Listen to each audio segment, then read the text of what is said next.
4% of the world's electricity is generated from the fossil fuels. When discussing our planet's usage of fossil fuels, one question comes to mind. Will we ever run out of it? It's a valid concern. We know that fossil fuels are mined from the earth and hence they are not unlimited.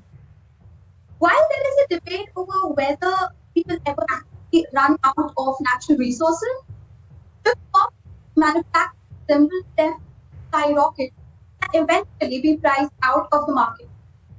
Good evening, ladies and gentlemen. I am Anushka Kulkarni, Executive Director of VishwaConclave 2021. We're excited to have Ms. Inna Braverman with us here today.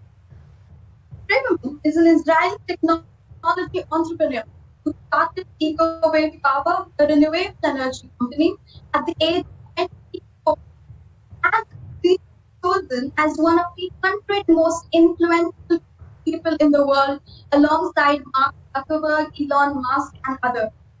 Top speaker in the UN Climate Summit, her company, EcoWave Power, has successfully set up plants all over the world to harvest wave energy and counter climate.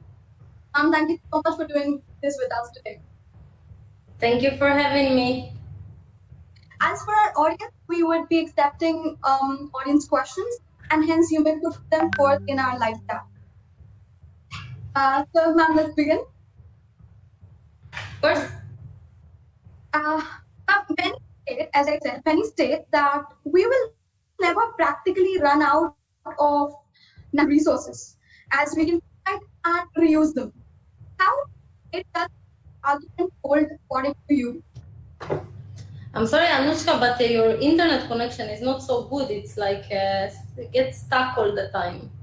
So I hear you like a bit interrupted. Yeah. Okay. You're going in.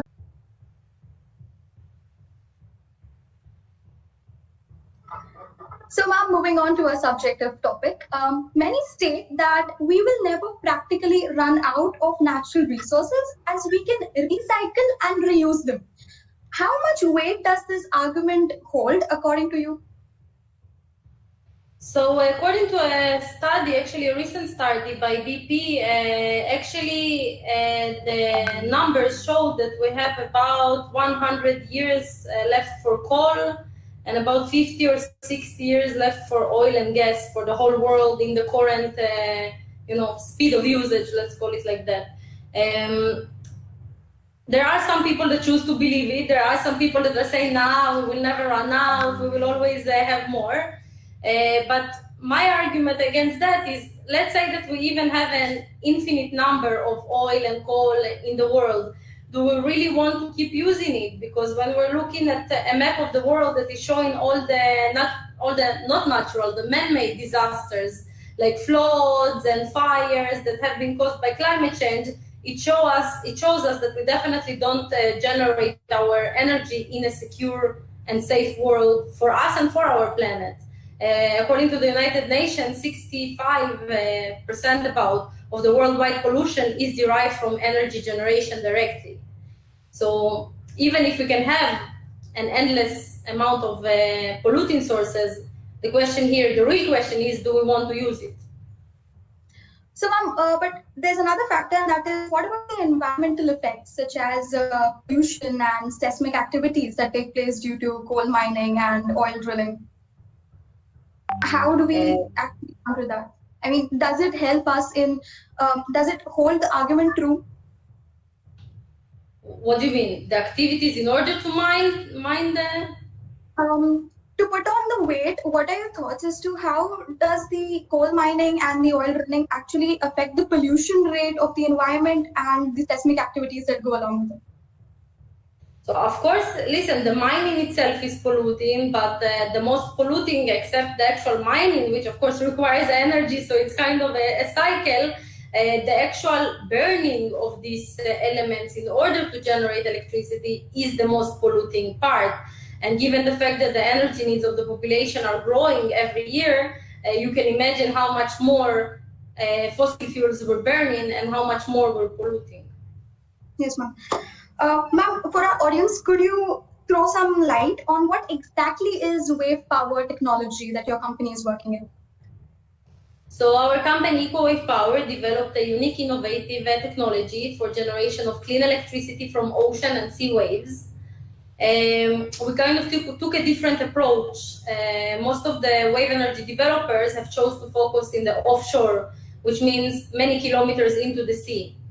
And our company saw that there are a lot of problems with doing that. It's very expensive, you need ships, you need divers, you need underwater mooring and cables. Also in the offshore, you get waves of 20 meters and even higher, which man-made stationary equipment has no way of avoiding, so it breaks down a lot. And even the environmentalists that are supposed to be the greatest supporters of wave energy are objecting offshore wave energy because it's creating a new presence on the ocean floor and kind of interfering with the natural ecological balance. What we did different is that we chose to connect to existing man-made structures, such as piers, jetties, and other types of marine structures. And the technology is very simple. The only thing that is in the water is the floaters, and the floaters belong in the water. So the floaters are going up and down with the movement of the waves. They're pushing a hydro cylinder, which transmits biodegradable fluid into land-located accumulators. A pressure in the accumulators is being created. The higher the waves, the higher the pressure, which is used to turn the hydro motor, turning the generator, and sending clean electricity into the grid of the country. So the technology is much simpler than kind of past attempts, and it's smart but simple, and that's what kind of makes it special and enables it to maybe commercialize faster. And what other challenges does wave power generation face? In terms of in terms of insurance policies or anything else? Yes, of course, when insurance companies have seen that wave energy, offshore wave energy, was super expensive in prices and breaks down every few days or few months of operation, that definitely didn't make them too happy about insuring it. Because nobody wants to pay a client insurance claim every 3 days or every 3 months. So that's kind of where EcoWave Power changed the status quo or the existing situation by developing a power station that is much cheaper. For example, our power station in Gibraltar was built for merely $450,000, whereas comparable offshore devices were built for as high as $100 million. It's a very big gap. Other than that, another concern for the wave energy industry was, can it connect to the grid? Because again, solar energy, we all know that can connect to the grid. India is even pioneering solar energy. Wind energy can also easily connect to the grid, but wave energy, because it's such a new source of electricity, the electrical companies, the energy ministries, they were afraid, can it actually safely connect to the grid?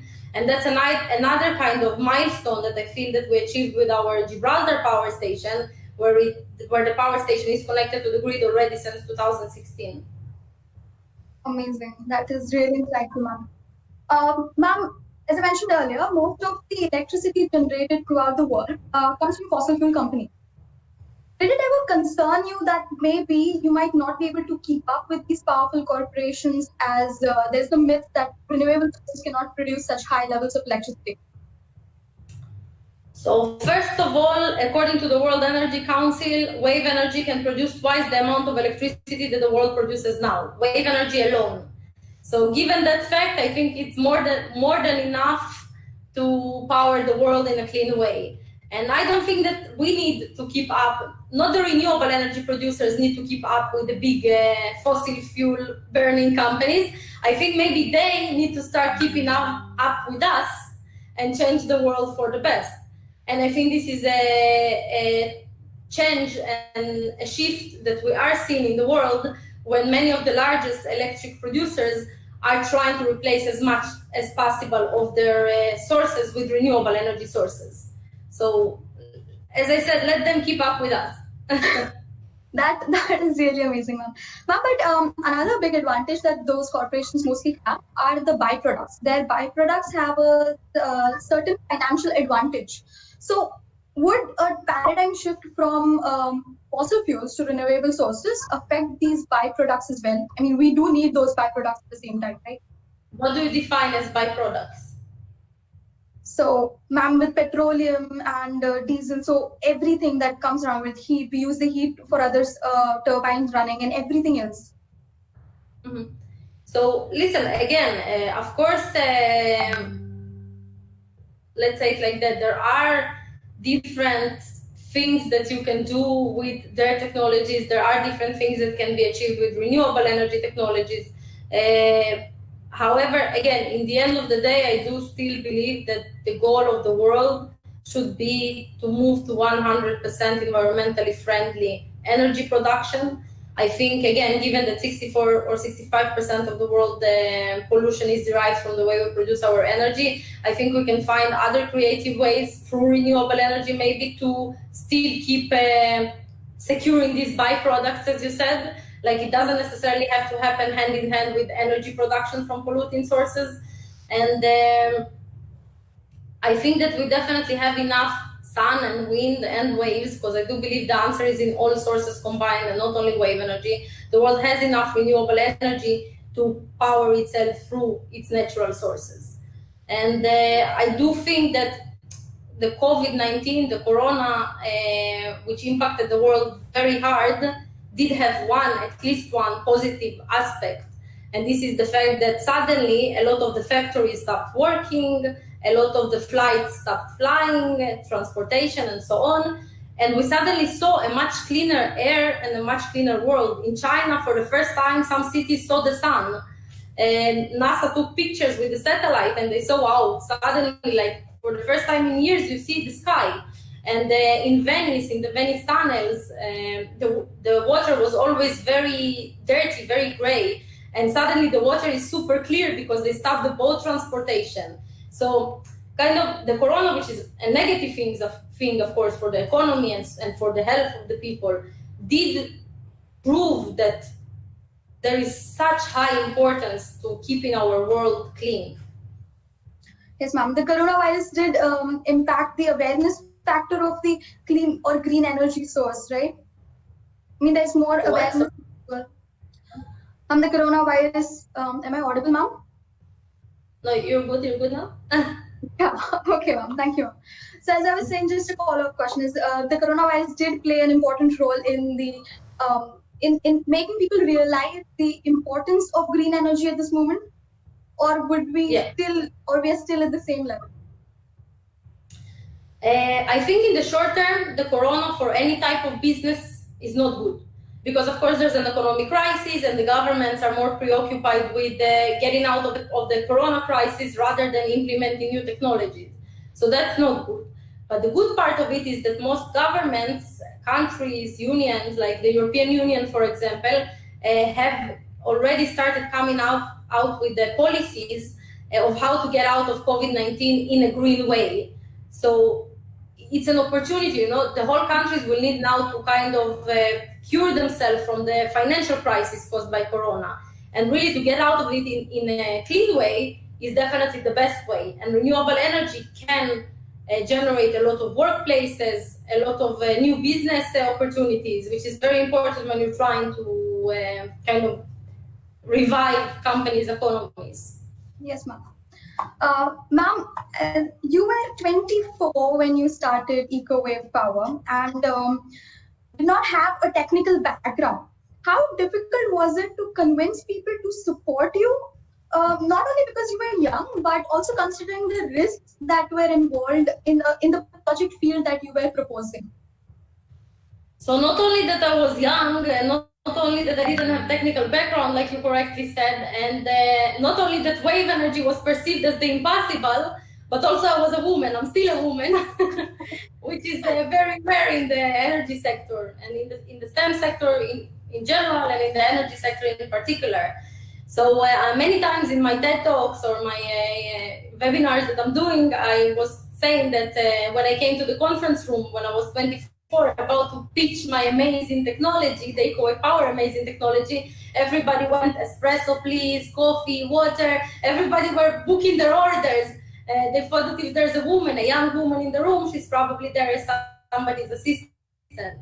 That's very sad, because really when I'm looking at peers, male entrepreneurs, we see that it's completely fine when they don't have the let's call it the expected technical background. If we're looking at Jack Ma, which I really love his work, the founder of Alibaba, we know that Jack Ma is a school teacher that wasn't even accepted to work as a salesperson at KFC. So, and when he went to a completely new kind of news, nobody doubted it.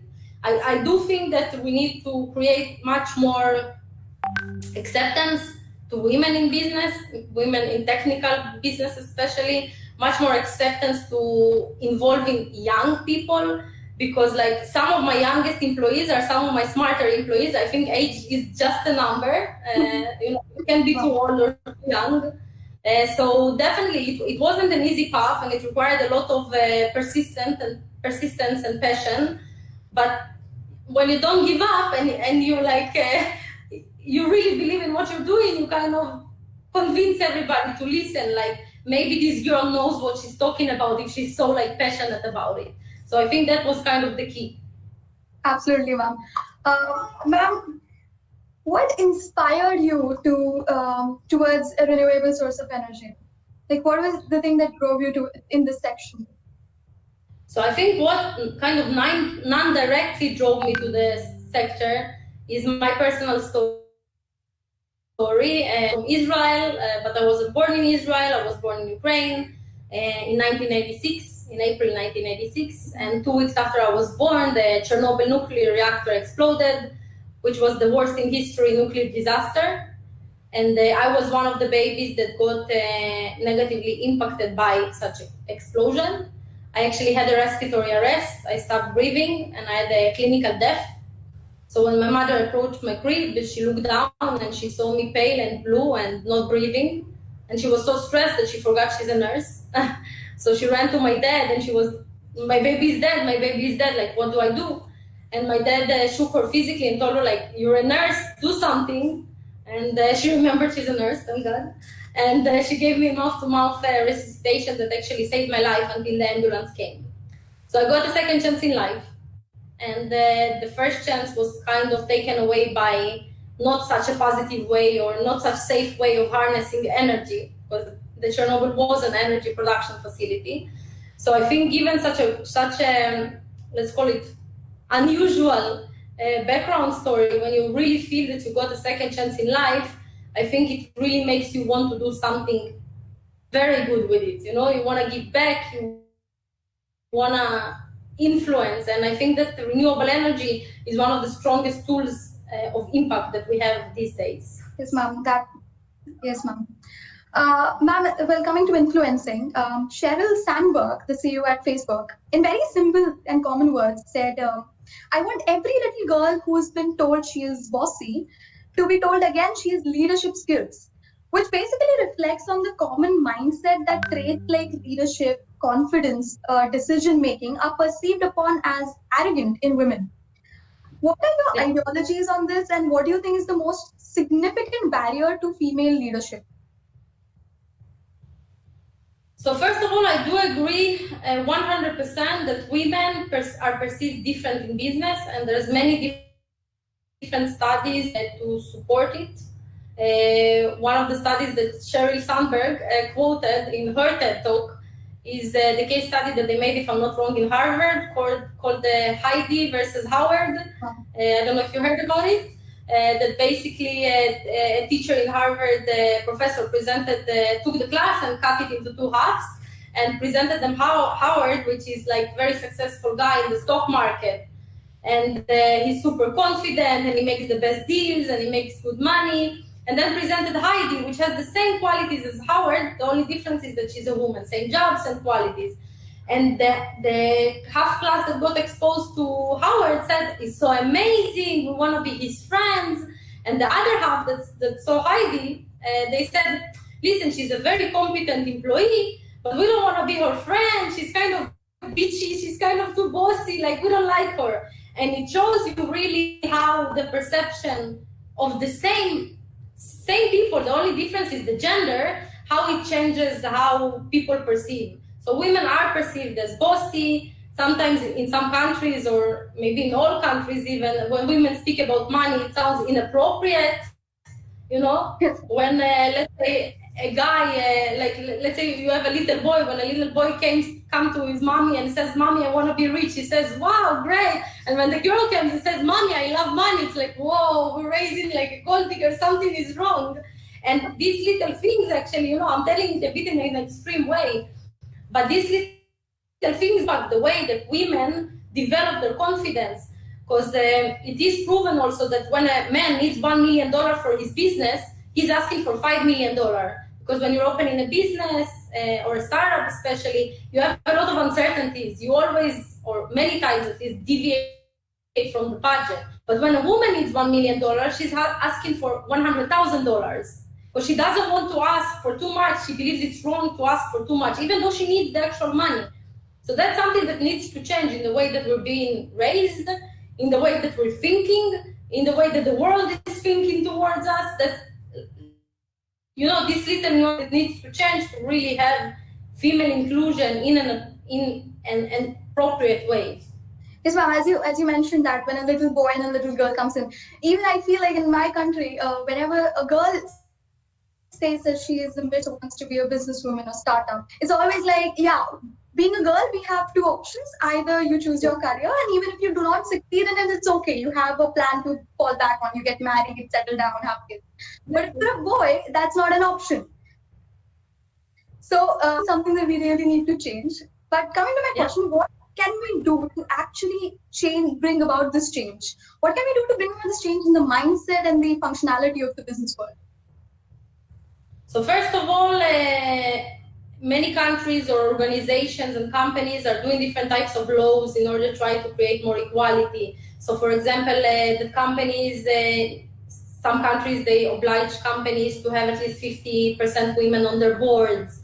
Women that did succeed, I think they should do more engagement like these ones, participate in webinars, do different talks in order to tell about their journey. Because many people think, like many women looking at other women from the side, they think, oh, she didn't have any difficulties, it was so easy for her, but it's so hard for me, and they get demotivated. But actually, when I go on stage or when I'm talking, I'm honestly speaking about all the hardships that I got and how not seriously people were taking me sometimes. So I think this kind of sharing the truth is key for women to feel better with themselves and understanding that we don't have to be perfect. Men are not perfect, we don't have to be perfect as well. We're already doing better in some sectors, which is important. I think, again, maybe raising our children in a more open way. So let your children, let your girls play with the tractors and with cars, and let the boys play with Barbie if that's what they want. Not to have such defined, closed, inside the box kind of thinking. That I think is the best way. But in the end of the day, what really would make a change is that women will have more voice in business, in politics, in different sectors. Because if you're a young girl and you're looking at your government and you see that only 20% is women, or you're looking at big companies and you see that maybe 10% or 2% sometimes are women, then you get demotivated. But if you would look at a different world when you would feel and see that there's equality, then nobody would even have to tell you play with this or feel comfortable to speak about money or don't be shy or whatever. You would just see that that's how the world is operating. And then that would be really a change. And I think the world is improving in that regard. We see more dominant, strong women out there, still not enough. According to different studies, women get only 1% of the worldwide VC funding, 1% from the whole VC funding in the world, which means 99% we don't get. It's sad, and it shouldn't be the case. But we are getting there. We're seeing more women, and I would like to encourage more and more women to open businesses, make mistakes, fail. Don't be afraid. Don't be perfect, because in the end of the day, the biggest assets that we have as entrepreneurs are our failures. And that's something that many people don't understand. And that's important to take into account. Yes, ma'am. Ma'am, we'll take a few audience questions right now. The question was as, how commercially competitive is wave energy when compared with other energy resources? So actually very competitive, because as soon as we kind of changed the approach with our company from the offshore to the onshore and nearshore, the prices significantly decreased. Right now, the capex, the construction cost of our power station for each 1 megawatt is around $1.2 million. That's comparable to the prices of wind, let's say, and wind is already a fully commercialized source. As time goes by, the more we will commercialize, the more the prices will decrease, because of course we will be buying larger quantities, building larger assets. So we are expecting a further decrease even than that. So definitely competitive. Okay, second question. What are some of the upcoming projects that EcoWave Power has been working on that you believe will be path-breaking? So right now we're in advanced construction of our second grid-connected power station, which we're building here in Israel. We used to have here a small pilot, an off-grid pilot when we just started. But recently we received funding from the Israeli Energy Ministry, and also we have collaboration with EDF Renewables, which is a subsidiary of the French National Electrical Company. And together we're now building the first in the history of Israel grid-connected wave energy technology. So we're very excited about that, and we're expected to announce hopefully the opening of this power station very soon. Other than that, we recently announced that we signed a concession agreement in Portugal for a power station of up to 20 megawatts. So we're starting the licensing for that power station very soon. We're very excited about that as well. And India is also a market that it's important to say that is very interesting for us, because India has an amazing, amazing wave energy potential. In locations like Gujarat and Maharashtra, you have very big coastal strips and very big also energy requirements. So I really hope that we can also bring also Andhra Pradesh, that we can bring our technology there. Yes, ma'am. I'm going live from Maharashtra right now, and we have a huge coastal line, the continent of India. And I believe that it is a very potential place for wave energy. Wouldn't you agree? Yep. And we're very excited to be there. Ma'am, all the best for all your endeavors. That was amazing, the whole list that you said. Ma'am, moving on. Can the EcoWave technology be tuned to generate power from currents in rivers? So the technology is designed to harness energy from wave heights of 50 centimeters and higher. So usually in rivers, the power that is there is mostly not so much waves, it's more flow. And when you do have waves there, it's usually derived from winds. So it's much better, let's say, you can implement it wherever you want, but economically, in order to have, good economic logic behind it, it's better to implement in oceans and in seas, where the wave heights are most of the time about 50 centimeters, half a meter. On the same aspect, solar and wind energy have better infrastructure across the globe. How does wave energy compare with such sources of energy? So again, as I said, I do believe that different sources are out there at different times of the day. Let's say solar energy can produce during the day, but then when there's night or cloud coverage or winter, poof, it disappears. Wind energy is mostly dominant early in the morning or late at night, when actually the population usage in some places is at its lowest. Wave energy in suitable countries can be available around the clock, so which is amazing. In some countries it can be available less. So I think the combination of all these sources would really bring a 100% renewable friendly world. And I do think that wave energy has a significant role in stabilizing both wind and solar, because it's not very good for the grid. Let's say when in the morning the solar energy produces 100 megawatt and at night it's at zero, it's a very big load change for the grid.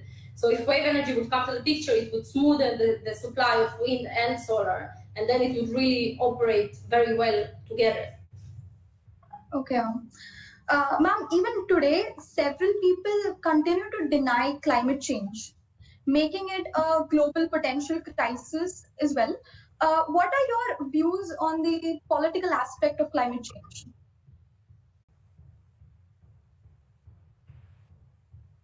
Extremely sorry for the delay. So as we continue, ma'am, on a personal note, have you been to Chernobyl recently? Even that the incident has adversely affected your life. So what? Now it's not so good again. Sorry. Ma'am, am I audible right now? Yes, better. Yeah. All right. Ma'am, have you, on a very personal note, have you been to Chernobyl or the area near it lately since it has such a huge impact on your life?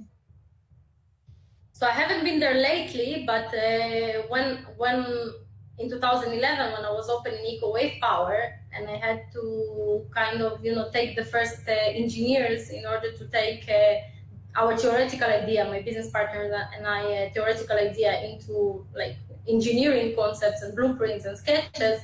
I did go back to the same city where I was born, and that's where I took the first engineers for the company. So it was kind of a nice closure for me.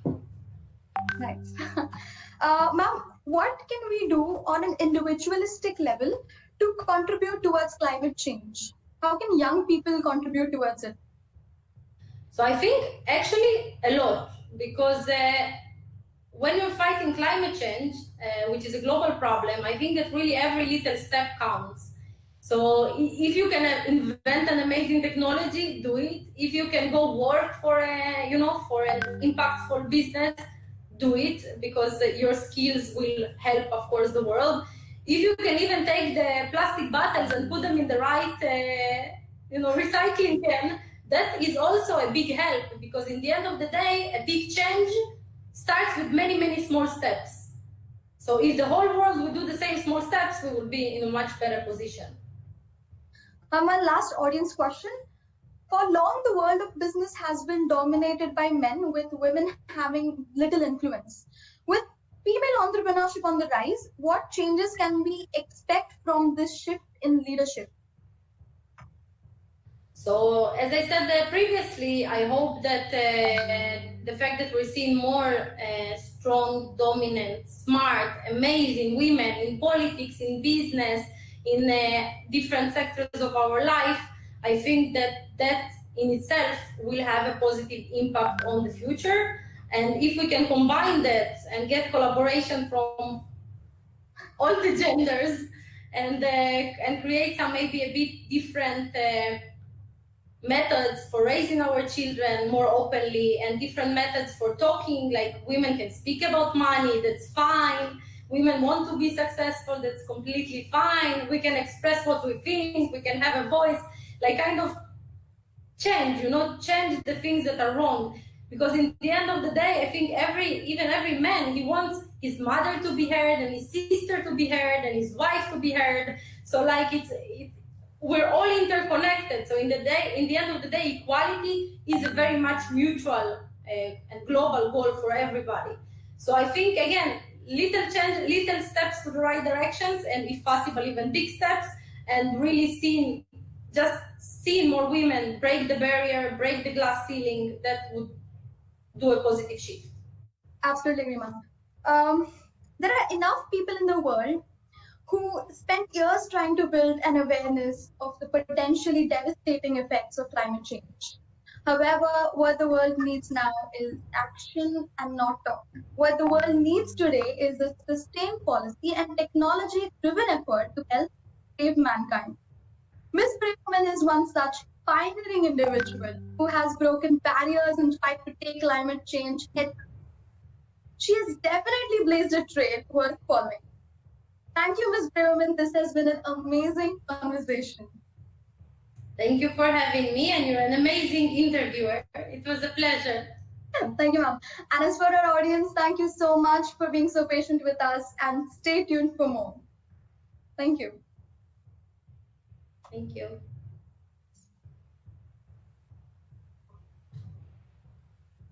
Just a second. We'll just